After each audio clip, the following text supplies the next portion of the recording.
You want a new start. Sometimes you feel it's a greater opportunity. For pro athletes, similarly, if you don't have a ring, if you're Paul George, is that become a priority? Let's play a little Should I Stay or Should I Go with the guys that could move this offseason. You like that song, Should I Stay or Should I Go? That's a banger from back in the day. Should Paul George stay with the Clippers or go to another team? I would go, and I think it's obvious. They haven't won a playoff series in 3 years. It's an old, weird roster. Are you going to put your roster in the hands of Harden? Kawhi's never available. I mean, if you want to win, he's in the back end of his career. He's 34. I know you love Los Angeles. You don't have to sell your home, but this roster is not a championship roster, and he could be used and needed on several young, ascending teams. All right, let's move on. Should Tyrese Maxey stay with the Sixers or go to another team? Stay. First of all, he's the primary ball handler.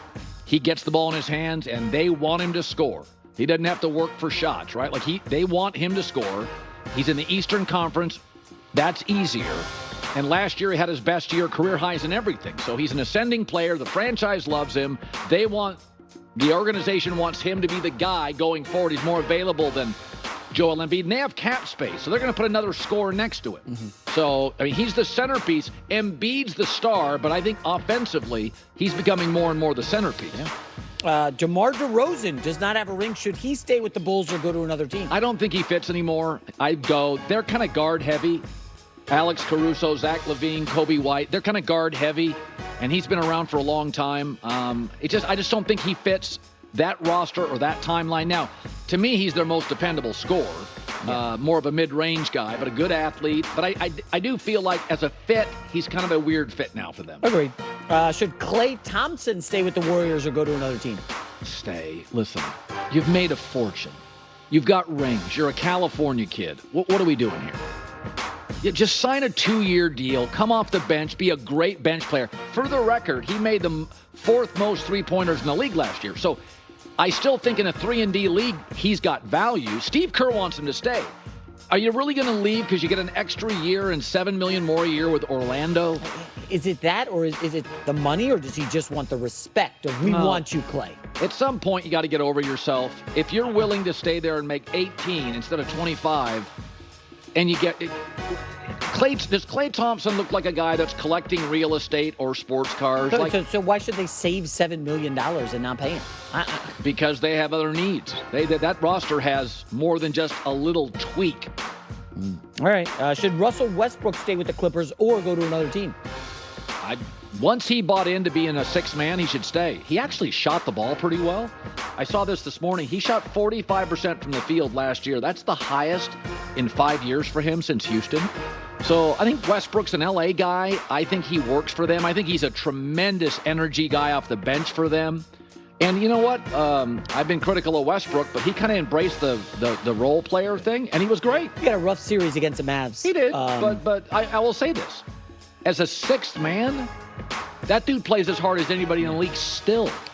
If he gets in the gym and shoots 1,000 three-pointers a day, maybe he becomes a better three-pointer because he's a liability. Well, I think sag off him, they have guys who can score. What you need with him is just energy off the bench. And listen, when he's playing up against other teams' backups, he's often the best player on the floor. That's also true. All right, OG Anunoby, should he stay with the Knicks or go to another team? A lot of talk about him. I think he fits New York. First of all, they were 26-6 when he was in the starting lineup. They had a losing record when he wasn't. So I think the Knicks know how valuable he is. I wouldn't keep your eye on the Sixers going after him maybe, but I think he's a good player. I think after Brunson, there's an argument. OG, now he's had injury issues. Well, Randall's still technically on the team. But they're going to move off Randall. I mean, to me, DiVincenzo became a great catch-and-shoot guy last year. But to me, it's Brunson, OG, Josh Hart, and DiVincenzo. That feels like, and whoever they bring in, Mikal Bridges. But I think Randall, Mitchell Robinson, I think they're expendable. I think he's a Knick. I think he works. He's just, there's the injury thing. Yeah, and finally, the big name. Should LeBron James stay with the Lakers or go to another team? Son still in high school. His business here is amazing. He has power over the franchise. He may get his podcast partner as a coach. It's very rare that you find a superstar that has a choice and leaves Los Angeles. It's guys like it here. They're not struggling to afford housing, and the weather is better than anywhere else in the country, not named Miami in the NBA. So stars like LA. The migration out of California, a lot of it is housing costs. But these guys are living in the best neighborhoods. They don't worry about that. They're not losing a lot of sleep on the taxes. They make so much money. And by the way, did you see the heat dome or the heat shield, whatever they're calling it? It's happening in the country right now. It's like 90s everywhere. Like 72 in the South Bay this week. No, we're very fortunate. You and I live in, I would say, because we don't have humidity like Florida, the best weather in America is in California. Well, I don't know. Phoenix is okay. I heard it's 100, it's an 110 oven. there today. It's an oven for 4.5, 5 months. But I'm told it's a dry heat, so it's not that big. I used to live in Vegas. Dry heat or not, would you want somebody with a blow dryer in your face 4 months a year? So can you, what do you do if you play pickleball in Phoenix? The indoor facility, right? You play at like 6 in the morning. You can't play in 110-degree heat, right? Well, no. It's miserable. I mean, golf courses, die. Come on. Yeah, so it's the NBA is a winter league. Now, Miami has better winter weather than Los Angeles, but if you want big city entertainment, and Mediterranean weather, that's why pro athletes like Los Angeles. They're not sitting here, struggling with the cost of housing, which is just outrageous in California. Yeah, I mean, it really is. It's not great, but then you could go to the Comedy Store tomorrow night and see a major superstar because there's one coming through all the time. Just a lot of options out Los here. Los Angeles has, I believe, 31 music venues. 31. If you think about Los Angeles, if tomorrow you said we got to have the World Cup in a month in Los Angeles, you wouldn't have to build a stadium. The Coliseum, the Rose Bowl, SoFi, and the one the Chargers played at. You have 4 stadiums. You wouldn't have to. You could have the Olympics in Los Angeles tomorrow, and you wouldn't have to build anything. They're coming in 28. Yeah, you wouldn't have. You don't have to build anything. You have all these, the aquatic centers at USC, UCLA. The people that complain about California, most of them don't live here. They haven't been here. Yeah. Come check it out for a week. Trust me. It's okay. Last night there was nowhere to park where I went to have dinner. I went to see a friend. It was just insane. At the beach. It was insane. So whatever people are telling you about the economy, I don't know what it is, but I couldn't get a chair. Well, they just see the videos of the homeless folks downtown, which are bad. It's bad, but of course, nobody's hanging out there. Yeah, it's. Listen, pro athletes don't leave LA when they have choices very often. Even our coaches are stars. Yeah. Harbaugh, McVay, Lincoln Riley. Harbaugh could have gone to a lot of places. You want to live in the South Bay? That's pretty good. We'll see you tomorrow. Guy that you won't miss.